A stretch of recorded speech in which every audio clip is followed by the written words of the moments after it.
안녕하세요. 블레싱 커뮤니티 처치의 최원영 목사입니다. 오늘은 2020년 4월 20일 월요일입니다. 오늘은 월요일입니다. 혹시 월요병이라고 들어보셨는지요? 주말에 쉬고 난 이후에 월요일에 출근하면 가장 기운찬 모습으로 일을 시작해야 하는데 오히려 월요일이 다른 날보다 더 피곤하게 느껴지는 현상을 가리켜 말하는 겁니다.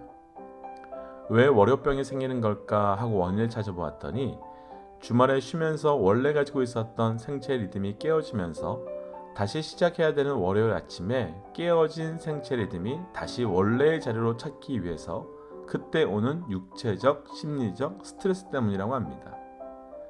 그래서 전문가들은 주말에도 평소와 같이 수면 시간을 유지하는 것이 월요병을 없애는 데 가장 큰 도움이 된다고 합니다. 월요병. 사실 이제 저는 서서히 영적 코로나병이 두려워집니다. 열심히 신앙생활하던 우리 모두 코로나로 인해서 어쩔 수 없이 모든 예배가 멈춰졌습니다. 그래서 그나마 영상으로나마 주일 예배는 드리긴 하지만 다른 기도 모임, 성경 공부 모임 등등 이 모든 것은 거의 다 멈춰졌습니다. 그런데 문제는 처음에는 이 모든 모임들이 모든 훈련들이 멈춰진 것이 힘들었는데 어느 순간 익숙해졌다는 겁니다. 교회 가서 사람들하고 부딪히는 것보다 내 신앙 내가 지키며 이렇게 신앙생활하는 것도 괜찮겠다라는 생각도 듭니다. 저를 포함한 우리 믿음의 동역자들께서는 어떠신가요? 코로나 상황이 끝나고 나서 마치 월요병에 걸린 직장인들처럼 영적 코로나병에 걸릴 가능성은 없으신지요? 앞에서 주말에도 평소와 같은 리듬을 유지하라고 하는 전문가들의 조언은 어찌 보면 영적 상황에도 그대로 적용되어야 하는 것 같습니다. 코로나 사실 언제 끝날지 잘 모르겠습니다. 한쪽에서는 곧 끝난다고 하고 한쪽에서는 더 지속될 것 같다고 합니다. 그런데 언제가 될지 모르지만 우리 다시 준비하지 않을까요? 그동안 놓았던 기도, 그동안 놓았던 말씀, 그동안 놓았던 예배, 우리 다시 시작해야 되지 않겠습니까? 그래서 이번 주 수요일부터는 당분간 기도라는 주제를 가지고 저녁 7시 반에 유튜브 라이브로 수요 예배를 시작하려고 합니다. 사실은 드라이브인 예배와 기도회를 하고 싶어서 FM 라디오 방송 장비를 2, 3주 전에 주문을 했는데 현재 그런 장비 수요가 워낙 많아서 그런지 계속 도착 일정이 늦어지고 하지 못하고 있었습니다. 그런데 언제까지 그런 장비가 늦게 온다고 핑계를 댈 수는 없을 것 같아서 수요 예배와 성경 공부부터 먼저 시작해서 우리의 영적 코로나병을 잘 이겨나가기 위한 준비를 하고 싶습니다. 그래서 믿음의 동역자 여러분, 영적으로 멈춰져 있는 이때 오히려 더 영적으로 우리 모두 성장하시는 믿음의 백성들 되시기를 주의 이름으로 축복합니다. 그래서 오늘 함께 나누고 싶은 찬양은 주 말씀 향하여 라고 하는 찬양입니다.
이제 함께 말씀 나눌까요? 오늘 말씀은 신명기 7장 12절부터 26절까지 말씀입니다.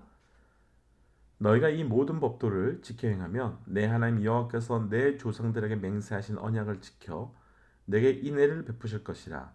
곧 너를 사랑하시고 복을 주사 너를 번성하게 하시되 내게 주의를 하고 내 조상들에게 맹세하신 땅에서 내 소생에게 은혜를 베푸시며 내 토지 소산과 곡식과 포도주와 기름을 풍성하게 하시고 내 소와 양을 번식하게 하시리니 내가 복을 받음이 만민보다 훨씬 더하여 너희 중에 남녀와 너희의 짐승의 암수에 생육하지 못함이 없을 것이며 여호와께서 또 모든 질병을 내게서 멀리하사 너희가 아는 애굽의 악질에 걸리지 않게 하시고 너를 미워하는 모든 자에게 걸리게 하실 것이라. 내 하나님 여호와께서 내게 넘겨주신 모든 민족을 내 눈이 국률이 여기지 말고 진멸하여 그들의 신을 섬기지 말라. 그것이 내게 올무가 되리라.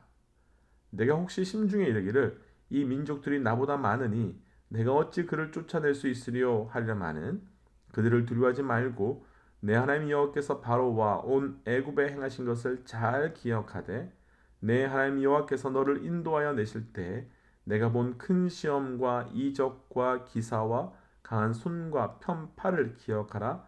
내 하나님 여호와께서 내가 두려워하는 모든 민족에게 그와 같이 행하실 것이요 내 하나님 여호와께서 또 왕벌을 그들 중에 보내어 그들의 남은 자와 너를 피하여 숨은 자를 멸하시리니 너는 그들을 두려워하지 말라.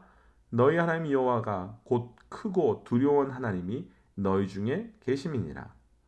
내 하나님 여호와께서 이 민족들을 내 앞에서 조금씩 쫓아내시리니 너는 그들을 급히 멸하지 말라. 들짐승이 번성하여 너를 해할까 하노라. 내 하나님 여호와께서 그들을 내게 넘기시고 그들을 크게 혼란하게 하여 마침내 진멸하시고 그들의 왕들을 내 손에 넘기시리니 너는 그들의 이름을 천하에서 제하여 버리라. 너를 당할 자가 없이 내가 마침내 그들을 진멸하리라. 너는 그들이 조각한 신상들을 불사르고 그것에 입힌 은이나 금을 탐내지 말며 취하지 말라. 내가 그것으로 말미암아 올무에 걸릴까 하노니 이는 내 하나님 여호와께서 가증히 여기시는 것임이니라. 너는 가증한 것을 내 집에 들이지 말라. 너도 그것과 같이 진멸당할까 하노라. 너는 그것을 멀리하며 심히 미워하라. 그것은 진멸당할 것임이니라. 아멘. 함께 기도하겠습니다. 하나님, 오늘도 우리에게 새날을 허락하여 주시고 주의 은혜 잔에 거하게 하신 것 하나님의 은혜입니다. 하나님 말씀하여 주옵소서. 듣는 만큼 변하고 변하는 만큼 행동하고 행동함을 통하여 말씀과 성령의 열매를 맺어갈 수 있도록 우리 가운데 역사하여 주옵소서. 이 모든 말씀 예수님 이름으로 기도하였습니다. 아멘. 오늘 말씀의 제목은 시험에 들지 마십시오입니다. 신앙생활을 하다 보면 가끔씩 시험에 들 때가 있습니다. 그리고 또 시험에 빠졌다는 말을 듣곤 합니다. 그리고 저를 포함해서 우리 모두 다 한 번쯤은 그런 시험에 빠졌다라는 것을 경험하기도 합니다. 그런데 우리 대부분은 그 시험에 빠졌다는 표현을 할 때 누구누구 때문에 무엇 때문에 라고 표현하지만 사실 시험에 든 원인은 우리 외부에 있다기보다 우리의 내부에 있을 때가 훨씬 많이 있습니다. 예를 들어 다윗이 우리아의 아내 밧세바를 범한 것을 다윗이 나는 그럴 마음이 없었는데 그 시간에 그 여인이 내가 보이는 곳에서 목욕을 했기 때문이라며 그 여인 때문에 시험에 빠졌다고 할 수 있습니다. 그 원인을 외부에 두는 거지요. 그러나 우리 모두는 다 알지만 그것은 핑계에 지나지 않습니다. 외부는 드러나는 부분이고 진짜 원인은 내 안, 우리 속 안, 내부에 있습니다. 하나님께서는 오늘도 백성들에게 그 땅에 들어가서 어떻게 살아야 할지를 계속해서 설명해 주십니다. 왜 이렇게 반복해서 왜 이렇게 많이 말씀하시는 걸까요? 그 땅에 들어가기 전에 시험을 이기기 위하여 또 그 땅에 들어가서 시험에 들지 않도록 하기 위하여 하나님께서 말씀하여 주신 것 같습니다. 오늘 말씀을 통해 우리 삶의 시험에 대한 부분을 잘 감당하고 우리가 시험을 이기는 하나님의 능력의 사람들 되시기를 주의 이름으로 축복합니다. 첫 번째 16절 17절입니다. 내 하나님 여호와께서 내게 넘겨주신 모든 민족을 내 눈이 긍휼히 여기지 말고 진멸하여 그들의 신을 섬기지 말라. 그것이 내게 올무가 되리라. 내가 혹시 심중에 이르기를 이 민족들이 나보다 많으니 내가 어찌 그를 쫓아낼 수 있으리요 하리라 마는. 하나님께서 내게 넘겨주신 모든 민족을 내 눈이 긍휼히 여기지 말고 반드시 진멸하라고 말씀하십니다. 혹시 이 말씀에서 떠오르는 사람이 있지 않으십니까? 사울입니다. 사무엘상 15장에서 보면 사울은 아말렉과의 전투에 나가게 됩니다. 그때 하나님께서는 사무엘을 통해서 아말렉의 모든 것을 조금도 남김없이 반드시 진멸해야 한다고 명령하셨습니다.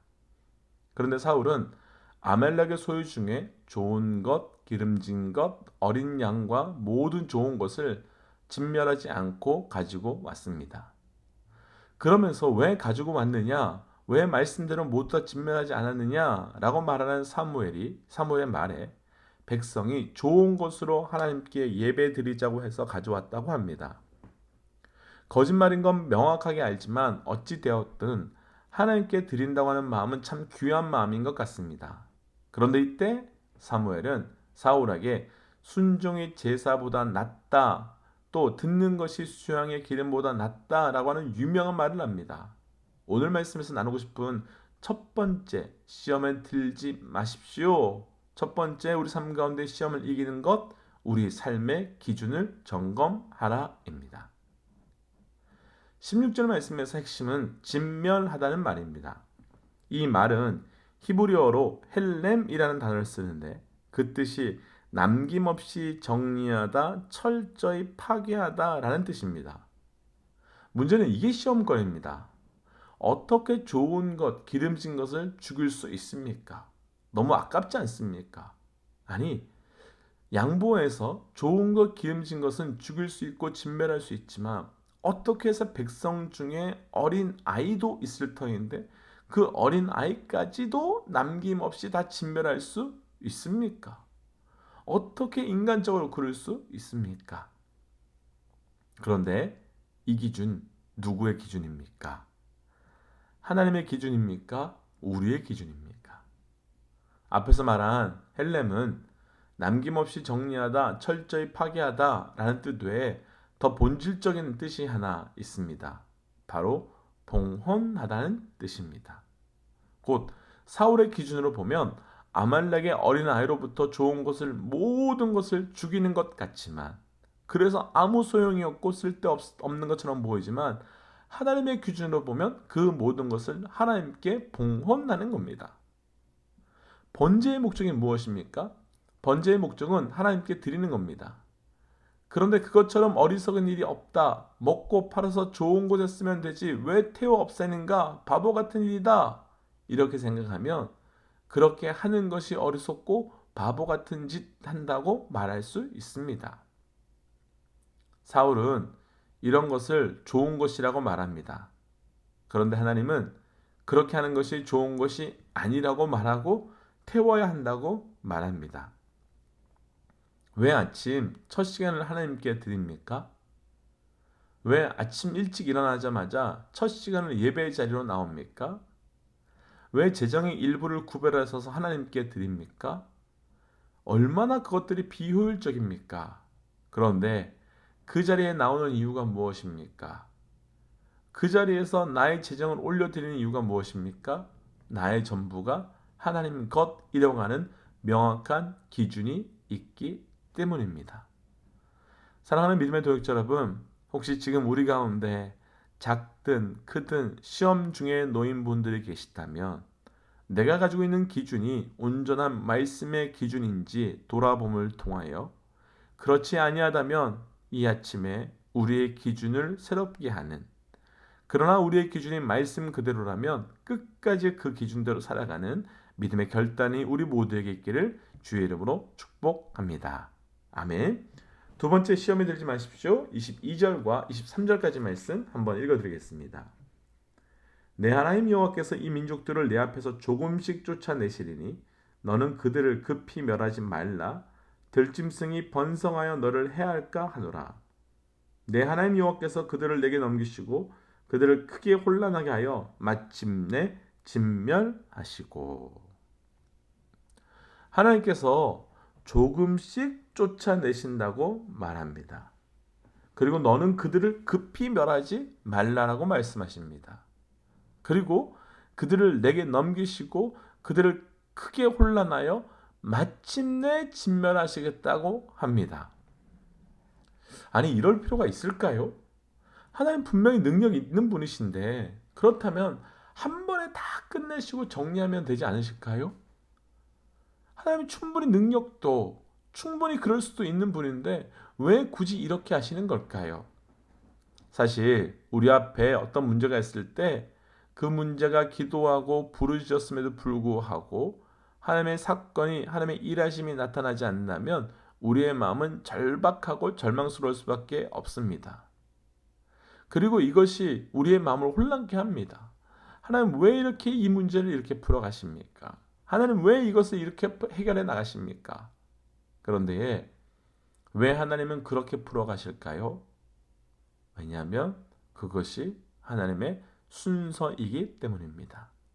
시험에 들지 마십시오. 오늘 말씀에서 나누고 싶은 두 번째, 우리 인생을 향한 하나님의 순서를 따라가야 우리는 시험을 이기게 되는 겁니다. 대부분의 남자들이 그러셨겠지만 어렸을 때 장난감 조립을 참 좋아했습니다. 요즘이야 그런 장난감이 잘 보이지 않고 워낙 장난감들이 잘 나오지만 제가 어렸을 때는 100원, 200원짜리 로봇 장난감을 사서 조립하고 그것을 가지고 노는 것이 참 인기였습니다.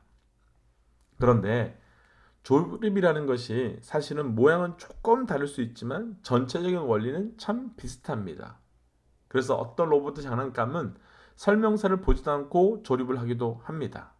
그런데 문제는 아주 가끔 정말 비슷하다고 생각해서 설명서도 보지 않고 조립을 했다가 잘못 조립을 해서 다 뜯어서 처음부터 다시 조립을 해야 되는 때가 있었습니다. 문제가 뭘까요? 순서의 문제입니다. 나는 다른 장난감을 이미 만들어 보았기 때문에 그 순서를 따라서 다 알고 당연히 장난감을 완성할 수 있을 거라고 생각합니다. 그러나 비슷할 수 있어도 절대적으로 종류가 다른 장난감은 모든 순서가 같을 수 없습니다. 그와 같이 같은 상황, 같은 시대, 같은 문제라고 하더라도 하나님이 우리 각자를 향하여 가지고 계시는 하나님의 순서는 완전히 다르고 완전히 새로울 수 있습니다. 아니, 더 정확하게는 우리 각자를 향한 하나님의 순서는 결코 같을 수 없습니다. 이스라엘 백성이 출애굽하여 가나안으로 갈 때 직진 코스로 가면 가장 빠르게 이동할 수 있는데 하나님께서는 굳이 시내산까지 내려가게 하신 이후에 가나안으로 데리고 올라가셨습니다. 왜 굳이 그렇게 멀리 돌아가게 하셨을까요? 그것이 하나님의 순서이기 때문입니다. 하나님께서는 속도보다는 방향보다는 순서가 중요한 분이십니다. 그때 가나안 땅으로 빨리 가지 왜 이렇게 가느냐고 하는 사람이 있다면 그 사람은 가장 중요한 것이 속도이기 때문이겠죠. 그러나 하나님의 순서를 따라 순종함으로 가는 사람은 그 걸음걸음을 따라갈 때마다 시험에 빠지는 것이 아니라 오히려 우리 삶 가운데 이루어지는 하나님의 놀라운 나라를 경험하게 되는 겁니다. 우리 모두 하나님의 순서를 온전히 따라가는 믿음 백성 되시기를 주의 이름으로 축복합니다. 기도하겠습니다. 하나님, 우리가 사람의 기준을 따라가는 자가 아니라 철저히 하나님의 기준을 따라가는 자가 될 수 있도록 우리의 눈과 귀와 입과 마음을 밝혀 주시옵소서. 또한 나의 순서가 아닌 하나님의 순서를 분별하게 하시고 그 순서를 따라갈 때마다 하나님의 일하심, 동행하심이 우리 가운데 나타나게 하시고 그 순서를 따라 나갈 때마다 하나님의 놀라운 나라가 우리 가운데 이루어지게 하여 주옵소서. 이 모든 말씀 예수님 이름으로 기도하였습니다. 아멘. 한 가지 광고가 있습니다. 저희가 주일 예배 때 영상을 보셔서 아시겠지만 현재는 아직 예배팀이 정확하게 구성되지 못했습니다. 혹시 싱어, 악기, 음향, 편집 등의 예배에 관한 은사가 있는 분들이 계시다면 혹은 관심이 있는 분들이 계시다면 기쁨의 방 노현승 집사님께 말씀해 주시기를 부탁드립니다. 그래서 함께 하나님께서 기뻐하시는 기름 부으심이 있는 예배를 세워가기를 꿈꾸고 또 소망하고 함께 경험하기를 원합니다. 지금까지 BCC의 최원영 목사였습니다. 하나님은 살아계십니다.